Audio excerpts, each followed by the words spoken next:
The word why. What a curious word. The kind of word that can make us cringe, feel defensive, or even distant. But you know, sometimes why is the key. The key that can unlock so much to our lives. Join me as we explore the why with fascinating contributors to the world, those that entertain us, inform us, teach us about life, and if we're lucky, inspire the next in all of us. I'm your host, Dr. Berger, and welcome to HeadRoom, a production of Rainlight and co-produced by Old Soul. Let's go. Well, I'm going to take a little bit of a detour from some of my typical interviews. Maybe this is very typical, some of you might be saying. Maybe this is me at my age now, also being a father and being what I call an accidental advocate, and that's maybe a conversation for another time, but really diving in and having conversations about impact, about our communities, our society. The political season is heating up. There are a lot of conversations going on that I would like to continue, and sometimes they don't at local soccer fields or dance classes or bus stops. And I think that is very important for us. It's a responsibility that we have as citizens of this country, and I want to extend that conversation with an incredible individual author, historian out of my home state of Michigan. Steve Babson is a labor educator and union activist living in Detroit with his wife, Nancy. He received his doctorate in U.S. history from Wayne State University, where he worked as an instructor and extension program coordinator in the Labor Studies Center. He has published 6 books, including Working Detroit, The Making of a Union Town, Lean Work, Empowerment and Exploitation in the Global Auto Industry, and The Color of Law, Ernie Goodman and the Struggle for Labor and Civil Rights in Detroit. And we are talking about his latest book, which I have right here, which is Forgotten Populists, When Farmers Turned Left to Save Democracy. Steve, what a fantastic and interesting and I think enlightening book that you have written. Before we get to the timing of this, because, when I received this through folks that you're working with from the publisher, and I know this was published by Mission Point Press of Traverse City, Michigan, lovely area, by the way, for those that are looking for places to go. I just thought, gosh, this is incredible, the timing of this. And it really focuses, I think, on topics that aren't really talked about that much and or glossed over by current circumstances on the left, the right, and sort of any direction when we think about the body politic. I want to first dive in, though, and understand, before we get into the book, tell me about your relationship with history. Did this start when you were a young boy? Tell me about where this insatiable sort of need to understand, discover, deconstruct, and explore the stories of our time, where that began. Well, actually, it probably began with my dad's experience in World War II. So I grew up, born in 1948. I grew up in the aftermath of that struggle. And so my dad was telling me war stories. He was a merchant sailor, third mate on a oil tanker that was torpedoed. He was a gunner's mate, and I had him tell me that story probably, I don't know how many times, but that got me interested in the history, first of all, of World War II. And when I was younger, I was principally involved in military history, was drawn to that. And then Civil War, United States. And actually, as I examined the Civil War, as I got older, was more interested in Reconstruction. And then I stumbled on, in my undergraduate years at New York University, onto an event that I had never heard about, and that was the Great Railroad Strike of 1877, when during a severe depression and massive wage cutting and suppression of unions, there was a national railroad strike that became a general strike in Chicago and St. Louis, and where the Army was called out and opened fire and shot and killed over 100 strikers. And to me, that's the kind of event that has too often been buried in our understanding of American history. And I don't mean to raise that because we need to be dwelling on negative moments. Actually, I find quite inspirational the fact that there were so many workers of courage who believed in a better possibility and a better circumstance for themselves and a different way of organizing the economy and society, that they took huge risks and over time, at great sacrifice, actually made very positive contributions to how our country progressed through its history.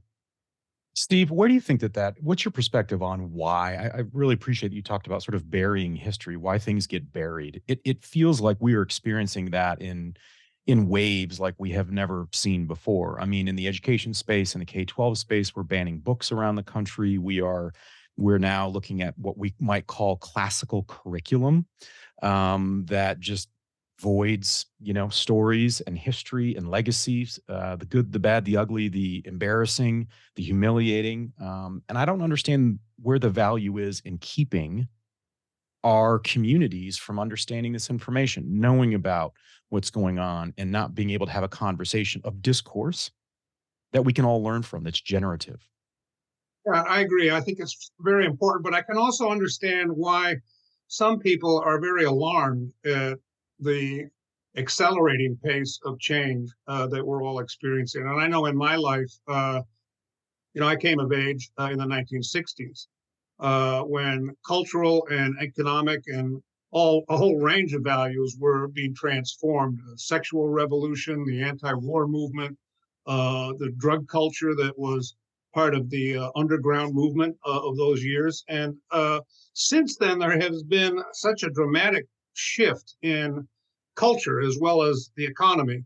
And I think many people are alarmed by that, feel insecure. And frankly, I think both major parties, Republican and Democratic, have not done enough to assist people coming to terms with dramatically shifting terms of employment, including employment, maybe above all, particularly our experience here in Detroit, where very often a working class that had achieved a remarkable improvement in their circumstances of work and life discovered that employers were no longer willing to support that. And so they moved a lot of production.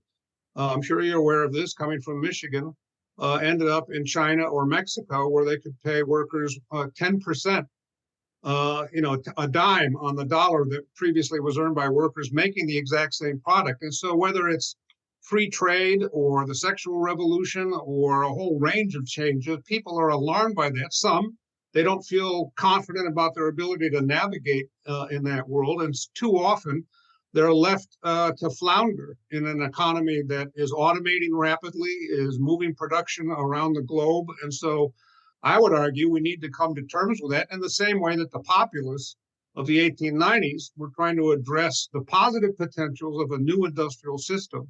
But too often, they were denied access to those benefits on an equitable basis. And so I think we need to be thinking about the world in those terms again.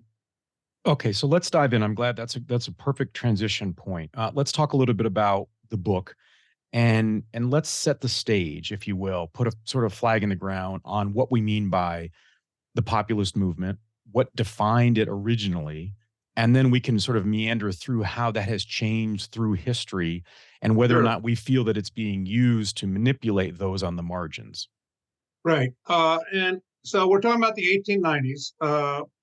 And what the populists were calling for was that this was at a time when they were pitching a big tent, calling for reform. And farmers were a principal part of that, coming out of the old Farmers Alliance, but also working class people, part of the Knights of Labor. So there were a lot of railroad workers and coal miners among those reformers, and also a lot of what the populists called honest entrepreneurs, meaning men and women, principally men at that time, who were not part of the new class of robber barons, the large corporate executives, extraordinarily wealthy, very powerful. And what the populists objected to, Farmers Alliance and the Knights of Labor, was that too often the Republican and the Democratic parties were simply bought and sold by this enormous and newly arrived massive wealth of this new class, small class of robber barons, principally situated in railroading, the building of the railroads, steel, iron, coal, the building of new farm equipment, the McCormick Reaper, for example. These were new arrivals on the scene and represented an extraordinary concentration of wealth and capital that was being used in a, I think, reckless way to buy and sell political influence and power, open bribery of legislators. You can see why many of them ended up favoring the robber barons, because they were rewarded for that with cash on the barrel. So I think So an what we're looking at, early form of lobbying, it sounds like. I guess, yeah, a little more direct. Right. But really, I mean, this was an economy completely unregulated. And that meant, by the way, that not only were workers and farmers getting screwed with low wages and often enough, and with farmers cascading fall in prices for wheat and cotton and corn to the point where in Kansas, in some years in the early 1890s, it cost more to ship the corn to Chicago than that corn would fetch in the marketplace once it arrived there. And so actually in 1893, 1894, during a severe depression with 20% unemployment and no safety net, by the way, farmers were burning corn as fuel. It was that impossible to live as a farmer in those circumstances. So that corn was more valuable as fuel to that family than it was on the open market. Right. And so there were people literally starving to death. And there was no social safety net. There was no Social Security. There was no Medicare. There was no unemployment benefits. The populists wanted to change that. They wanted to fortify the government with an expansion of democracy, votes for women, votes for African Americans, votes for, by the way, to determine who your senator would be, because at that time, state legislators decided who would be the representative of that state in the U.S. Congress as a senator. And so the wealthy would buy and sell who they chose for those particular positions. And the populists wanted to expand a government so that it could actually take on big business rather than simply becoming its junior partner. They wanted to regulate the railroads instead of simply gifting them with resources. And that was, by the way, the characteristic way the railroads were built, initially with public support, but over time, as the railroads proved to be remarkably abusive and poorly managed, in bankruptcy a lot of the time, but they had been subsidized with enormous gifts of, for example, land. The federal government gifted railroad corporations 170 million acres of free land. That's the size of Texas, gifted to these companies, as well as cash for every mile built, protections for their credit, and turning a blind eye to massive fraud. Some of the famous cases where the railroad owners would secretly also own the contractor that was building the railroad, who would double charge twice the cost of actually laying the rails, and then the subsidy would cover that. The taxpayers would cover that massive fraud. So this was a world where, farmers were objecting to the high freight rates, workers were objecting to the low wages, and the extraordinarily dangerous work that was involved on the railroads. In 1891, 2,600 railroad workers were killed in accidents, more than 20,000 injured. So in that circumstance, the populists said, enough of that. What we need is a government that will regulate the railroads, impose standards so that investors are not being swindled, and that was a frequent event as well. Jay Gould famously shorted his own company, the Union Pacific. He shorted the stock of his own company to profit from it. Now that's illegal, but it wasn't back then. It was not considered illegal. It was considered unethical. And the populists said, we need to regulate what's going on here. This is a new system. A massive industrial investment has been made. It could be beneficial to people and workers, but we need to actually impose standards. So if I struggle to take the sort of the cynical hat off, and it remains on my head, Steve, I think about all these stories, and I look at your book, and there's this. I love this just sort of side tale around the Kansas agitator and Annie Diggs, right? And sort of the impact of both the press and the power of voice within communities to hopefully agitate and I guess drum up a swell of momentum that would actually have sustainable and substantive change.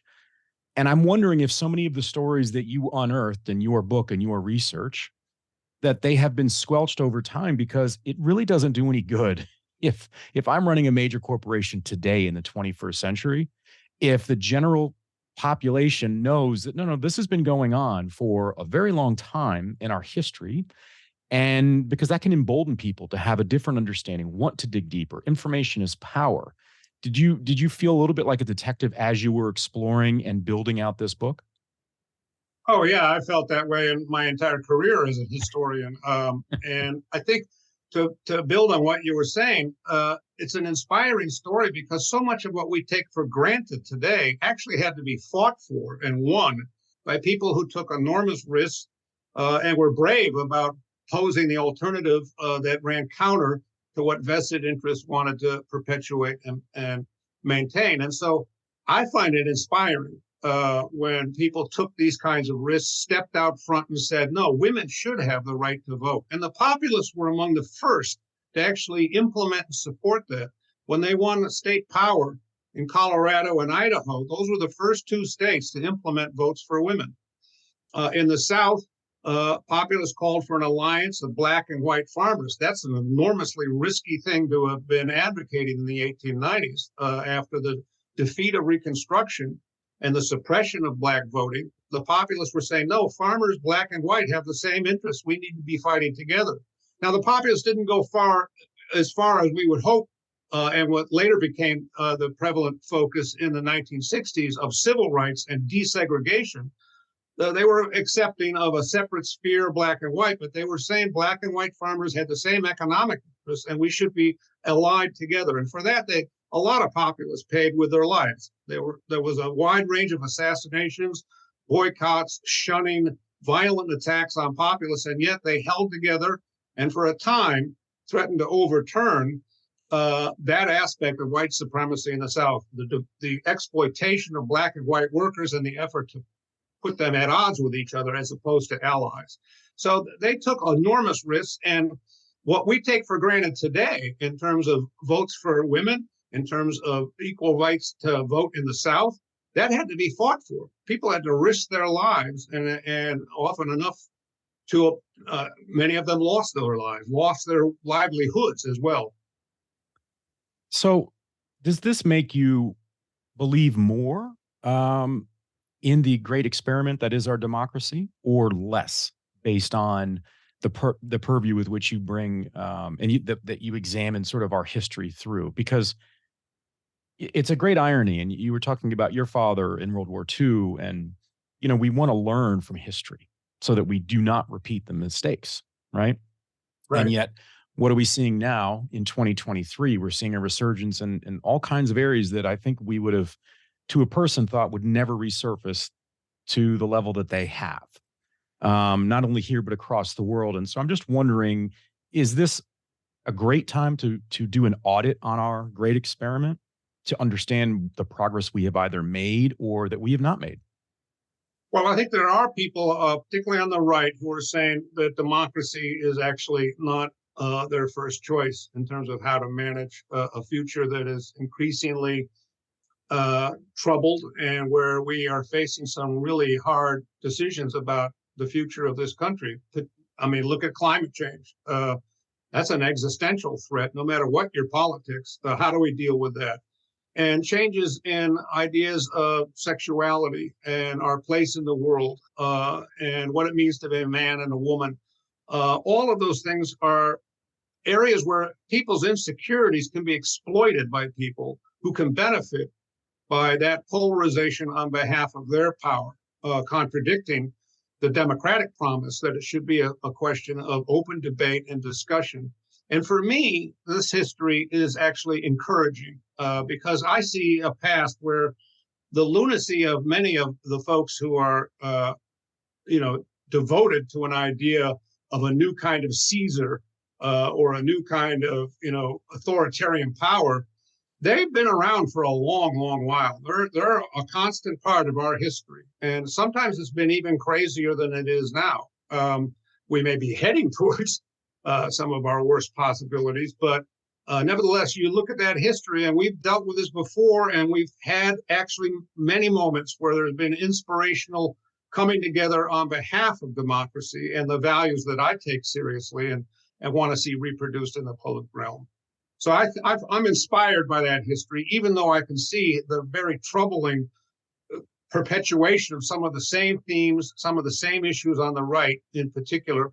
Not everyone on the left has it right either. I mean, there's a back and forth about where democracy fits into the ideology of a whole range of actors. But I would say in general, The populists represented a progressive part of our history that wanted to reinforce and expand our democracy on behalf of the welfare of all of us.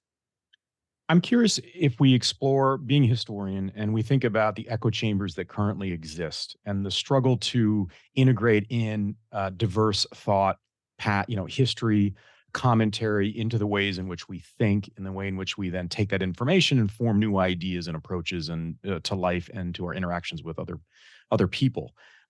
Do you ever feel as if historians are also getting sort of sucked into these respective echo chambers where people are cherry picking to basically create a stacked deck of information just to support their ideology? How do you avoid that?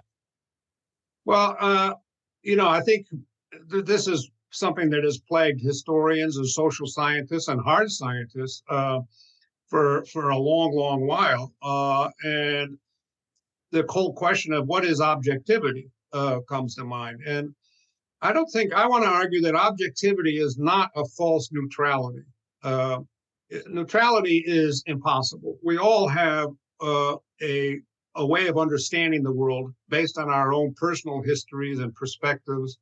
And the necessary first step to actually become objective is not to adopt a phony neutrality, but to adopt a transparency and honesty in which you cross-examine your own predispositions. And every historian, speaking for my part of this world, every historian has those predispositions. We are with a network of people that reinforce certain ideas, and sometimes you got to stop and think, is that really true? I've assumed that these particular facts are privileged, but is that the case? What are the alternative ways of understanding this world, and do they make sense? And is there evidence that might obligate us to rethink how we go about interpreting these matters? I mean, at one point, the earth was flat and everyone knew that. And there had to be, therefore, people who said, well, no, I've been out on the ocean. And I worked in the merchant marine, too, for some summers when I was younger. And you can see it's curved. And when a ship comes over the horizon, you see the top of the mast first, or the top of the superstructure of the boat first. And so there's been people for a long while going, actually, the earth is round. And it takes a while before that evidence accumulates enough weight and interpretive power to prevail. And so I think we all should be about cross-examining our own predispositions and looking at a wider range of evidence. It's often uncomfortable, but we have to do it. HeadRoom is produced by Old Soul, a one-stop marketing agency that understands the power of brand and nuance. Reach out to my guy Matt at Old Soul and supercharge your brand and content strategy. That's Old Soul. Shoot Matt a note at aoldsoul.com. That's AOLDSOUL.com. And now, back to our guest. Where does that start? How do we think about it from an educator perspective when we think about young people and the way in which they integrate in information? Because I agree with you that if we're going to continue to repeat these mistakes, or it's a bit of a film strip where we're starting to see these scenes replay themselves, they're just updated based on, the way in which the world physically changes, then it seems to me that we would want to think about ways to interject, to educate in a way that informs, because we do have information at our fingertips. We do have the ability to travel, even digitally, to places we would have never been able to even 30 years ago. Right. And allow young people to be exposed to different cultures, experiences, biases, and then to do something with it. And my feeling in education is too often we are treating civics and history as sort of add-ons, as not core to the curriculum. And yet that to me is the bedrock of all the other applications we want to bolt on thereafter. Right, because you see the history of how ideas have changed and how societies have changed. And for me, personally, and I think this may account for a lot of what my subsequent life was about, it was an 8th grade teacher I had. And Mr. Steele taught us in class methods of persuasion. How do you identify the different techniques by which people can persuade you, right or wrong, can persuade you to follow their way of thinking? And so it was sometimes the bandwagon. Well, everybody's doing it. Or sometimes it was fear.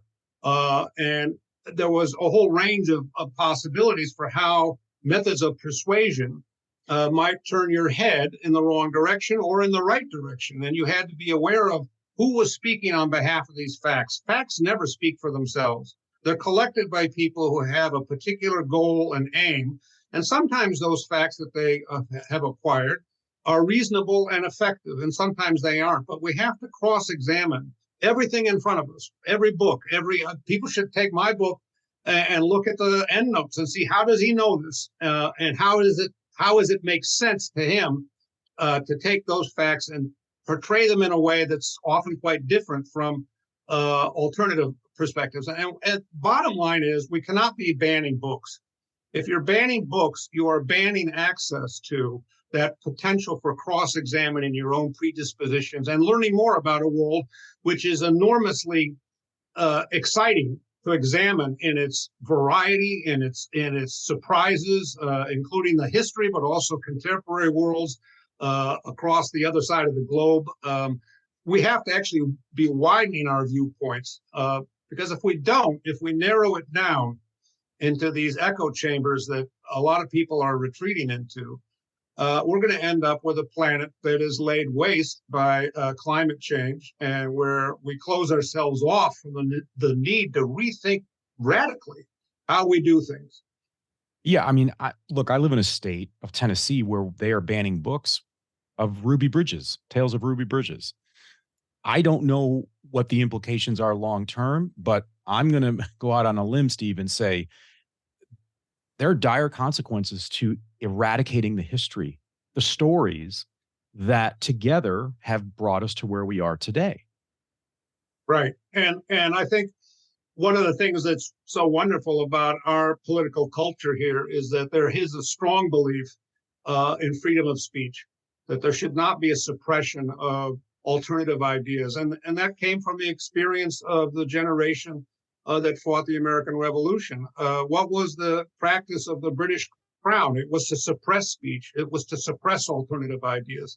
And I think that's one legacy of our distant past, our revolutionary past, that has to always be held as especially valuable. Because if we cut off debate and discussion and suppress alternative ideas, whether they're considered good or bad, we actually limit our capacity to make our way in a world in which we really do need to be thinking about alternatives, because the way in which we've organized our society right now, economically in particular, is leading to enormous inequality, extraordinary inequality, and a population that feels often abandoned by globalization. It was corporate globalization, in my estimate. I'm in favor of widening our links to people around the world, but corporate globalization means you lose your job and it's now being done by someone paid, $1 an hour, as opposed to the $25 an hour you were paid. And I think we need to be thinking about alternative ways of organizing the economy, alternative ways of thinking about how we produce energy, how we drive cars. And some of that's happening. And that's what's encouraging. That's what gives me hope that we can find a place in the future that is sustainable. What lessons can we take from the populist movement of the 1890s? And if we apply that to today, in a world where you have young people and even those in maybe their mid-career stage of life that are very concerned about AI taking their work away from them, their position away from them. And anybody who's done any research, and I've been very fortunate to interview a number of experts in the space, this time is not sort of in the distant future. It is now. The technology is there. And every day, every moment that you and I are even talking now, somebody is developing and enhancing that technology. And I'm wondering how the populist, if we took that sort of lens, or we worked and examined it through that lens, how might we think about it in a way that is productive, that there's discourse under. Now, we have a real-time example, the SAG-AFTRA strike in Hollywood, where one of the major concerns is around AI generating scripts and characters that basically pluck out the human, the actor, the creator, the writer, in a way that maybe we wouldn't know as an audience, but we've now stripped that individual of a career. I think one of the things that we could learn from the populists is that they understood that technology doesn't determine its use. the technology is developed by human beings who have particular intentions, and we have to come to an understanding of how that technology can help or hurt people. And I'll take the railroads as the principal example here. Populists supported industrial innovation and railroads, but they said if they're in the wrong hands, they're being used for the wrong purposes. That technology has to be taken and applied in a way that'll actually make a sustainable future possible for a wider number of people. So railroads needed to be regulated. Or, by the way, if the corporate executives refuse to actually address the matters of fraud and internal exploitation and external price gouging, if they took that public resource, and again, it was built with public resources, public land, public subsidies. If they continue to abuse their obligation to actually take that public support and make a positive use of it, then the railroad should be taken over by the public. They should be run on a public basis to make it possible for entrepreneurs, whether they're small farmers or small business people, to rely on accessible and usable freight rates that allow them to prosper in a widening economy. Likewise, workers. Under a publicly owned railroad, the populists argued, we could actually avoid the massive and endless bloodletting that went on with huge accidents across the board, because many of these corporations would operate a railroad by cutting corners, by postponing and eliminating necessary maintenance, or using the proper materials in the first place. Build the rails with iron instead of steel. Well, iron is more pliable and less actually secure as a way of building a railroad system. So what goes into making a railroad? How is it used? What rates are charged? What sort of safety procedures prevail? All of these are matters that are not defined by the technology.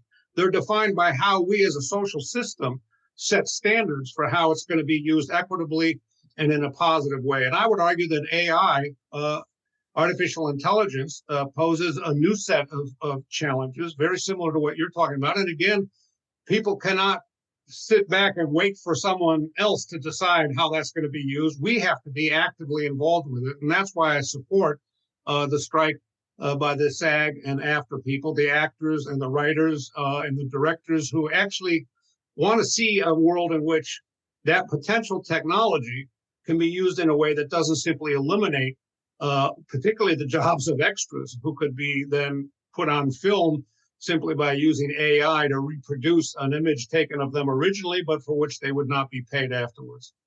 Let's talk about local control. I mean, what's really fascinating is if we sort of take out some of these identifiers within the context of our conversation and we substitute in other, years and maybe circumstance, they can sound very similar. And I'm wondering the role of local control versus sort of the tentacles of the federal government in mandating or regulating the world around us, and how we can look at what was going on in the 1890s and apply it to even the role and the viability of unions today. That's an interesting question. And in terms of the populists, I would turn to the particular way in which they saw a future based on cooperatives. They did not want, the exception was railroads or utilities, which they regarded as natural monopolies. But otherwise, what they were about, both the Knights of Labor and the Farmers Alliance and the populists who came to represent both of those groups, was a preference for cooperative enterprise, meaning, in other words, it's still a market economy, but the private initiative of farmers or workers would be one of their collective involvement as owners, collective owners of the enterprise, of the effort being made. So that in the case of farmers, that what they wanted was they saw cooperatives as a kind of union of small-scale farmers, small entrepreneurs, but who in an international market knew that they were at a real disadvantage with respect to grain merchants and the ones who financial interests in particular that controlled those markets, that their leverage as entrepreneurs would be improved if they came together as a cooperative and collectively marketed their corn, their wheat, their cotton on those global markets. So it's an interesting combination where you have an interest in participating in a global economy, but to do so by coming together in your region, in your neighborhood, or in your workplace with like-minded folks who want to collectively, as a cooperative, take control of that operation as much as they can, and then bargain with the powers that be with considerably more leverage. If we think about the history of unions and we think about going back to the 1890s, where we are today, it feels like if I were to go down to like I was saying earlier, I go to a soccer practice, right, for my son and have a conversation with some of the parents, I think that they would think of maybe the viability of unions sort of, petering out a bit, now that we're in 2023, that it's just not the same world as when they first landed on the scene.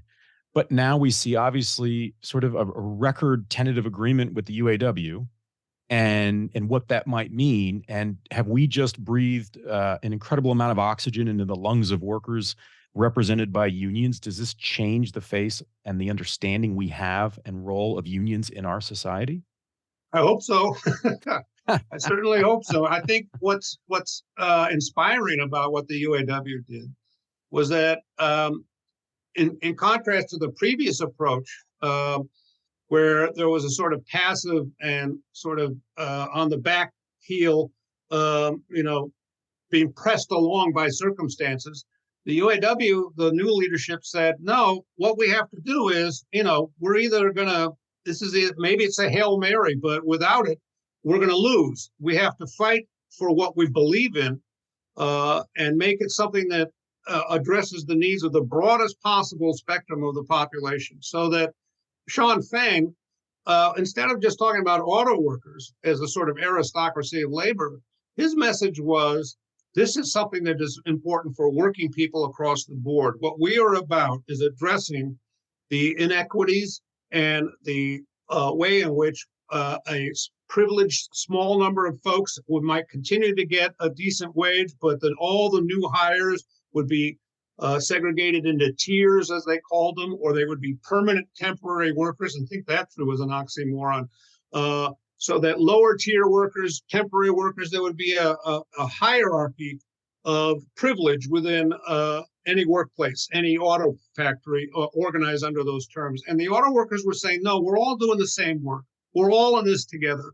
And we have to fight for something that compresses that range between the top and the bottom, and hopefully eliminates eventually some of those tiers by which workers are doing the same job but are being paid radically different amounts of money. And that was a bold step that the previous leadership had not been prepared to actually consider, and it actually made concessions that allowed that to be made more and more the way in which the auto industry was heading. And so, is that sustainable? We'll soon find out. And I think one of the things that is going to make a difference, we hope, is that non-union auto workers will see their own circumstance as one that could definitely be improved under the same kind of bargaining and collective effort to improve the circumstances for workers across the board, whether it's Toyota or Honda or Tesla or what have you. And I think that's starting to happen. Right after the settlement, by the way, Toyota raised its wages unilaterally. I saw that. That was sort of, just happened to, right? Right, and you knew why that was happening. And the message, and Sean Fang said, well, we hope you enjoy that. There's more to come if you want to join with us, and let's look at what that future might look like. Let's take a hard left or right so that people don't say we're speaking on one side of the table or not in this discussion, Steve, and talk a little bit about the profession of being a historian and an author, because I think it's something that is a responsibility I take when I think about students, the next generation, and the things that will inspire them. So let's talk a little bit about what it is to be you on a daily basis. I'd love to understand what it's like when you are either turning a page or you're on your computer, you're searching, right? You don't know maybe what you're searching for, but you find some. Because I think being an historian, because we have similar backgrounds, we're different generations with very similar backgrounds linked to World War II. And so when you talk about, that connection and how that really sort of got that creativity and that explorer in you going, I relate to that immensely. And I think that's something that I'd love to see more young people. I'm your host, Dr. Rod Berger. Thanks for taking the plunge into HeadRoom, where we uncover the why behind the what and who impacting our lives. HeadRoom is a production of Rainlight and co-produced by our friends at Old Soul. I'm your host, Dr. Rod Berger, and this is HeadRoom.